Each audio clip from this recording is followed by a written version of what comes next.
வீட்டு காதுலதான் பூச்சுத்த பாச்சா நாம் பொல்லாதவன் நான் படைச்ச மூளைய என்னுடைய வேலைய வெளிய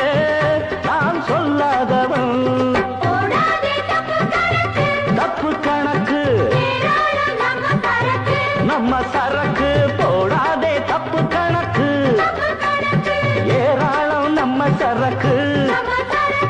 பொதுவா இத ஒத்துக்கணும் பயந்தா கொஞ்சம் ஒத்திக்கணும் வல வீசி பார்த்தாலும் விழமாட்டே பாண்டியனா கொக்கா கொக்கா எனக்கு பிடிக்காது